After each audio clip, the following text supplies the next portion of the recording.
with mergers and acquisitions. And I'm currently in the porcelain building at Copenhagen Business School, where we've been running this year's Society for Economic Anthropology's conference.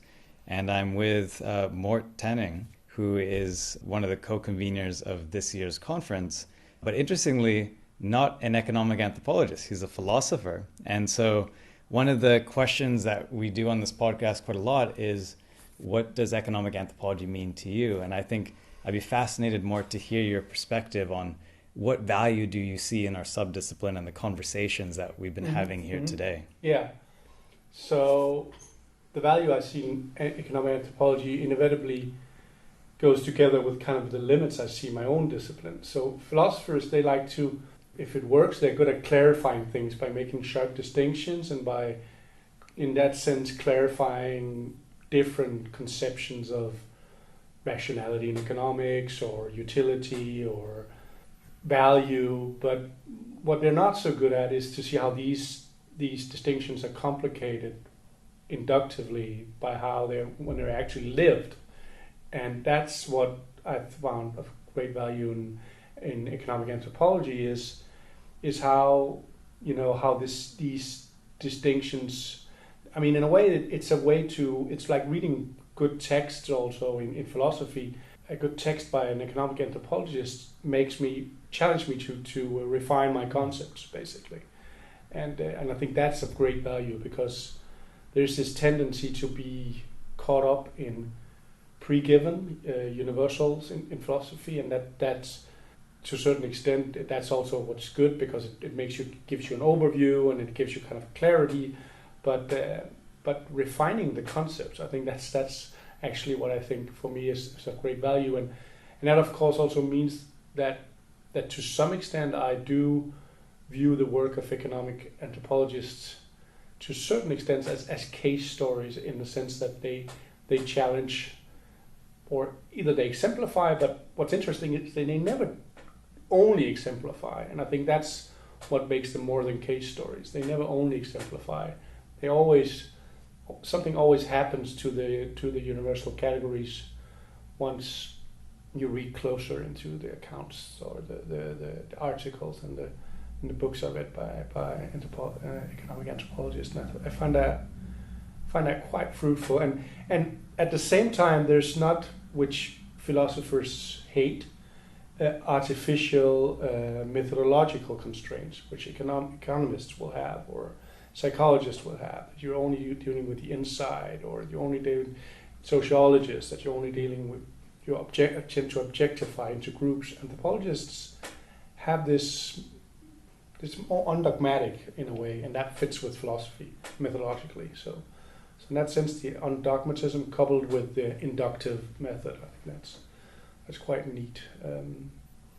There's of course also a tension, if I may add that. And the tension is, I think, that philosophers, they try to make up their mind about what to do.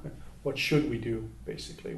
Politically, as a group, or individually, ethics, as an actor, what's the best thing to do? And that means that as soon as they engage with other people, they will feel challenged in the sense that they will maybe this person is more right than I am about what we should do. So they immediately engage at a very kind of one-to-one level, asking, why do you think that? What's your assumption for that? And if they don't find what the other person is saying to be true, they try to challenge it. And if they find it to be true, then they adopt it.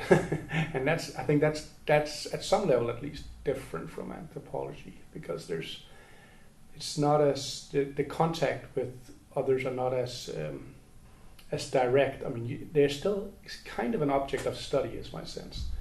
Whereas an encounter with another person is an encounter with a possible truth for a philosopher, and that's how you encounter another, which is in one sense limiting, because it's also an encounter with a possible some false views or views you take to be problematic. So there's this much more correctiveness at stake in philosophy when philosophers talk to other people.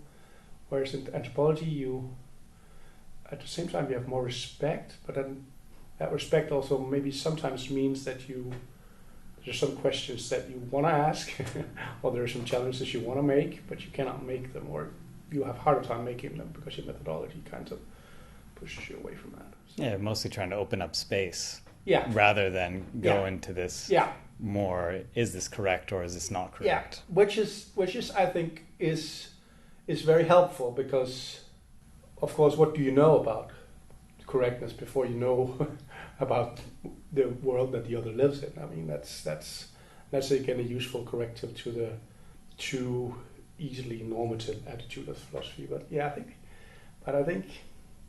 that philosophy can also sometimes help remind anthropologists that they are also actors that have to make up their mind about who they want to support, what values they want to endorse, and what they want to reject. And I think, in that sense, there's a kind of also good complementarity, good tension. Yeah. No, completely. Yeah, thank you so much for your thoughts, Morten. It's great to hear how you think economic anthropology interacts with philosophy. Yeah, you're welcome. And we're very glad to all be here in Copenhagen. Thank you. It's a wonderful conference. Happy to have you. Glad it works.